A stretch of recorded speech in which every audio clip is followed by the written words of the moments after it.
Tim goes gaucho, and he's back in the saddle for Boar. When you get a boar within 2 metres, oh God, you need to make sure it works.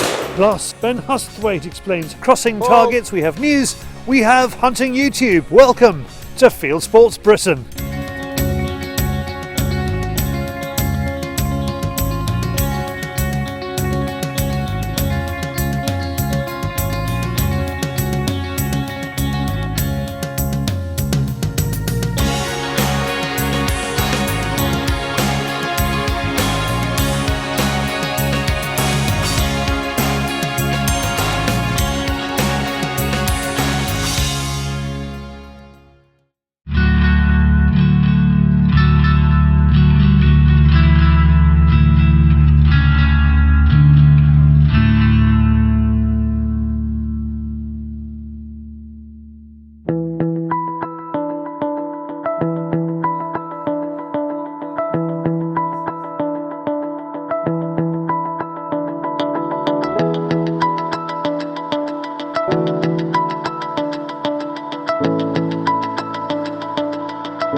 Tim appears to have the riding cracked, but to be a true gaucho, he needs to be able to lassoo.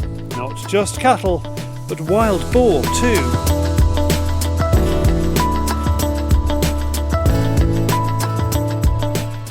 Johnny and Julio are incredibly skilled and traditionally control the boar numbers by chasing, lassooing and delivering the coup de grace with a knife. As this is Rucksack and Rifle, we'll leave the blades to the boys. The dogs chase the boar, and these guys full gallop, and they lasso it. They don't use a gun. No. Right, I think we've got to learn how to do this. This is absolutely fascinating. So yeah, you can have a go. Yeah. So I hope you can learn. And hopefully that will just fly in the right direction. So, all right, stand back, everybody. Okay, are we going over there? I'm just noticing actually the way when he does that, he's actually twisting the wrist around to keep it all constant, I suppose, really. And open. You keep it open by twisting. Yeah. So that's obviously, and obviously he's throwing it quite hard as well. So if you notice, they put a step forward and they and they follow it through with a hand. Yeah. Okay. Right. No problem. We can do that. I'm lassoing myself. Okay. Ow! Oh! Got the buckle right on the side of the eye. Ow! I hope I get danger money for this, you know. Right.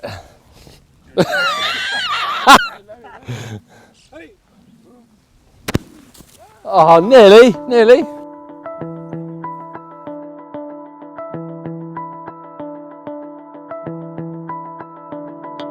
It appears Tim has successfully restrained the frisky fence post.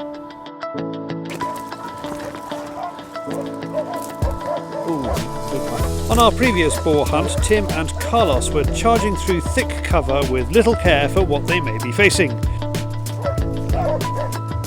Just to prove we're not cowboys in every sense of the word, here is the personal medical pack we brought with us thanks to our friend Roger Late and his company MDD Europe. Our nearest hospital is in Concordia, which is a good 3.5 hours away. And 3 days ago we couldn't get there because the roads were so wet they're impassable. Thanks to Roger Late, who does work with Fieldsports as well. He's also very much involved in Formula E as well. He's produced this kit, and this is the kit which I think Roger wants to promote. He wants to show people that it doesn't take a huge amount of space up, but this is a lifesaver. One of the biggest problems with the boar, if it runs towards you, is those lower teeth, and they just do that. And one of the biggest problems is, well, the areas which are very vulnerable in the human is between your legs. And if they're coming towards you, the first thing you do is that. So the femoral artery apparently is fairly exposed. So kits like this make a huge difference. And one word of advice Andrew Venables from WMS told me, he says, I've seen a lot of injuries in my time. He said, first aid kit and take a military tourniquet. It's 20 quid. He said that saves more lives than anything else. So full first aid kit which can cope with open wounds, and as a Pat's extra as well is a tourniquet, and that's what we've done.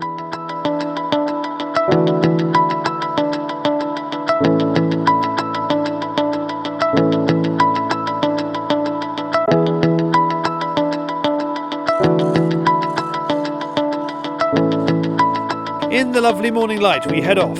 Everything is calm, cool, collected.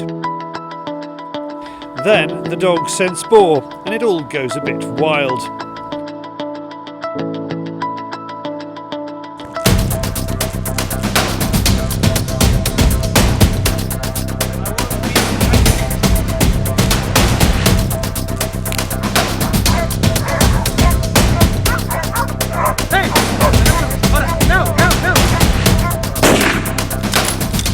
He hits the boar in the shoulder and it takes off, as do the gauchos.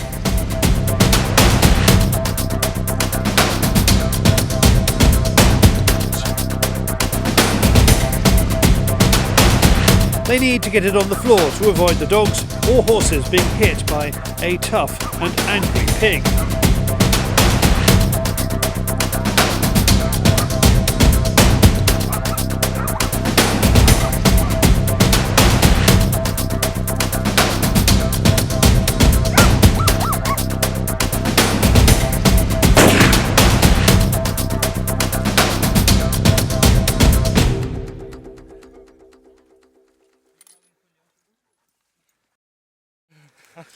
That's probably the most exciting thing I've done for years. I'm glad. It's a big pig and is sure to be one of the pigs taking the young You've lambs. done well. Yeah, completely, utterly mad. You hold on really well to it. You know, it's just the whole thing. It's a complete adrenaline rush. And seeing that boar go into those bushes, and the dogs are baying it up, and the boar comes out, and you were talking about that it's quite important that you chase the boar for a while, just to slow it down a wee bit, Yeah. and then the boar gets more and more angry. Yeah. And that's when you need to shoot it, because if it gets too angry, he'll start he'll start charging forward. Really? So he can, hurt a dog or even us. Yeah. All the horses. Really? So Yeah.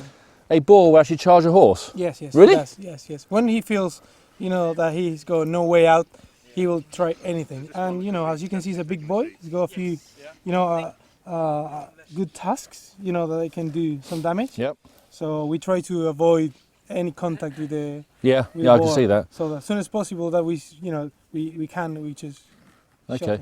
him. Any idea what the weight will be roughly? 100 kilograms, I think. 100 kilogram, yeah. And I mean, do they get bigger than this? They do get bigger. They than do, that. they? Yeah, Oh, yeah, wow. They get bigger than this. And I didn't actually see it, but they actually lassoed it. Yeah, both of them, they managed to lasso the pig to make sure we were safe. And we finished him off, but it's a skill that they always they do it when they see one, and you gotta be pretty skillful from the top of the horse in this terrain and be able to lasso a boar like that. Yeah. And then obviously we dispatched it as quick as we possibly can. So, Carlos, this is the most amazing experience. It's the most mad experience I had for many, many years, and thank you so much. No worries. Good.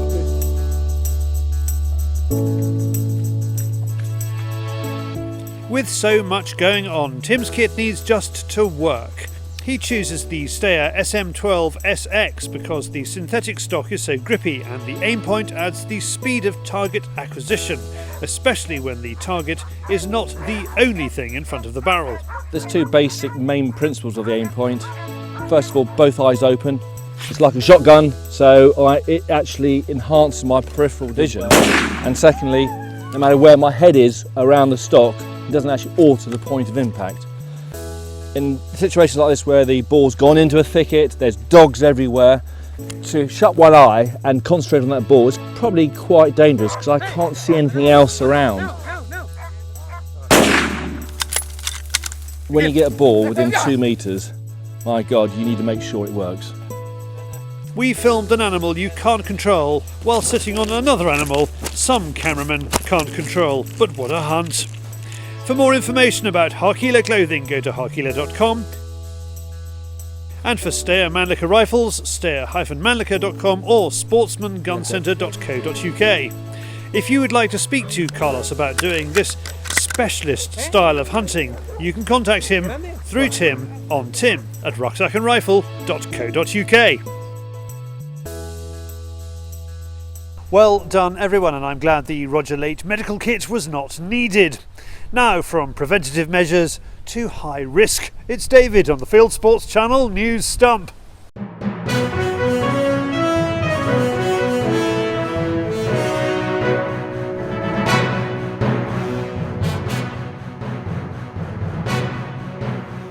This is Fieldsports Channel News. Prince Charles tried to stop Tony Blair from banning hunting with hounds. In letters released this week, the Prince of Wales lobbied the then British Prime Minister not to outlaw the sport in a 2002 letter. His letter reads, "There is complete bewilderment that the government is apparently responding to calls to ban something which is genuinely environmentally friendly, which uses no modern technology, which does not pollute the countryside, which is completely natural, in that it relies entirely on man's ancient and indeed romantic relationship with dogs and horses." A US hunter who waited years for a moose tag and spent thousands on it has given it away to an Army veteran. Rick Carasone from Idaho waited 18 years for his moose tag to come up in the state lottery and spent $1,400 on it. But when he got it, he gave it to former Staff Sergeant Kimberly Collins of Washington State as part of the American Hunting with Heroes program. The US has dozens of initiatives like this, such as the 2017 Hero Salute Veterans Pheasant Shoot. If you're on Facebook and a bit of a game foodie, then this could be the group for you. Professional deer manager and creator of Fine High Seats, Keith Watson, has established the Game for the Table group, where lovers of game can swap recipes, techniques, plus post images to get carnivores salivating and vegetarians thinking twice. A moose hunter in Alaska is thanking the Antis for their death threats. Jessica Gray's attracted the attention of violent extremists after posting pictures of moose she shot on Facebook. She now says she is thankful to the multiple death threats she received because they've resulted in speaking gigs and sponsorship. There's hunting controversy afoot in Armenia. Photographs of men holding dead griffon vultures emerged on social media this week. The photos date back to before 2013. The Armenian Nature Ministry says the individuals in the photos have been identified, one of them a town mayor. They're all being interviewed by police. And finally, a heartwarming deer rescue story has hit the pages of the Daily Mail. It was 3 men out hunting in Texas who found the animal hung up on a fence. They untangled it and it ran off into the bushes.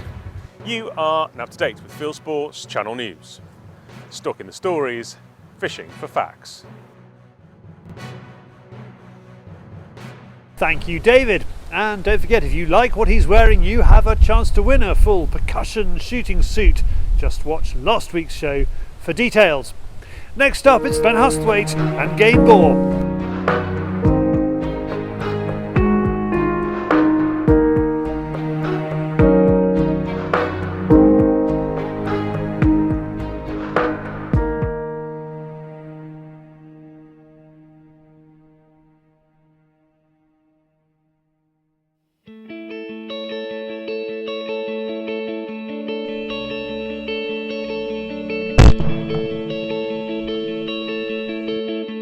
Right, left to right crosser, coming off the tower. First thing we're going to look for, and I'll explain why in a minute, if you explain to me the 3 points we're looking for. So we're going to look for our viewpoint, which is where we see the clay first. We're then going to look for our kill point, which is where Nikki sees the clay the clearest. That doesn't mean the closest, it doesn't mean I'm not going to shoot it here because it's dropping. Simply where she sees the clay crystal clear, specific edges. That's where she's going to take the shot. That may vary between the two of us, but I will kill it where I see it the clearest. Nikki will kill it where she sees it the clearest. Then from there, she will place the whole point at exactly 50% between those two. That is the same setup for every target that we shoot. Move. On here, Nikki, I'm going to ask Nikki to mount on the clay and stay with it for a little while. She's going to point the gun with the clay, learning the clay's speed, also learning where that clay is going to go, before she then extends, as we've said before, to a predetermined lead. It's not going to be a lash and a hope.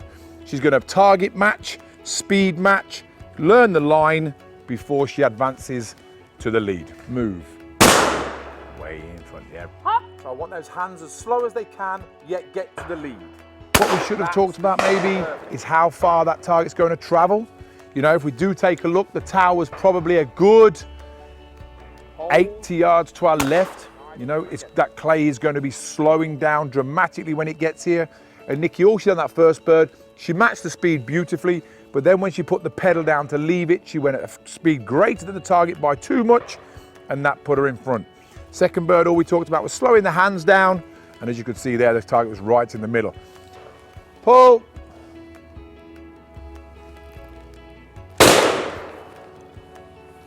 Pull.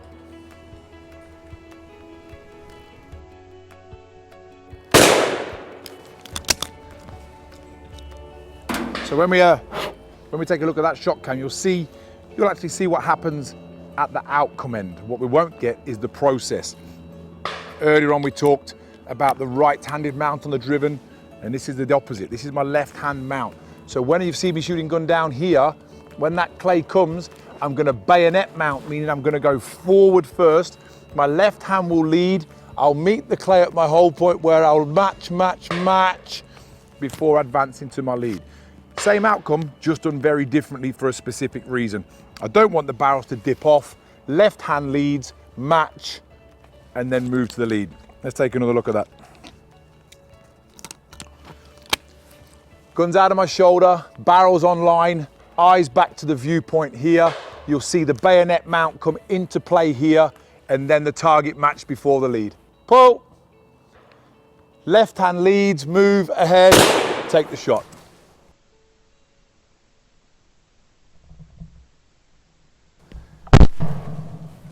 Pull, eyes at the viewpoint, left hand leads to the mount, move ahead.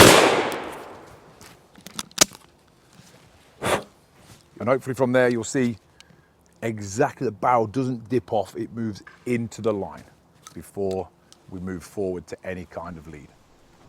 Breaking it down is helpful, but it then has to become muscle memory, doesn't it? It does, but I'm also living proof you're not going to be very smart to be good at this game either. So, you know, it works both ways. You concentrate on three aspects: viewpoint, hold point, kill point, and then the only thing you've got to worry about is how I get from hold point to kill point and at what speed, and the final big kicker is the lead. And that's really as simple as shooting is. Okay, and as far as addressing this target, you know, you've seen people attack it. Again, is it the people position themselves wrong? They don't judge the speed right? What do people... Again, we're blind, aren't we? We can't see the machine here. So what people will tend to do, because they can't see the machine, they go looking with the gun. So instead of looking with their eyes and holding out here, they go looking, they go hunting because they can't see the machine. And then they set off, and what did we just discuss earlier? Clay pigeons slow down. So if they start to match speed here, by the time they go to make a move, the clay's slowed down, they've set off, and then they kick again to the lead. And the speed is huge. So they think that, yes, they know they're in front. So, their quick fix is to reduce the lead. It's actually the process that's wrong, not the outcome. And that happens quite a lot when you can't see the machine.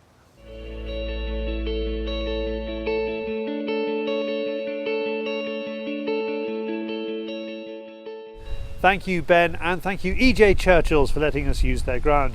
Now to the wider world of hunting and shooting. On YouTube it is Hunting YouTube.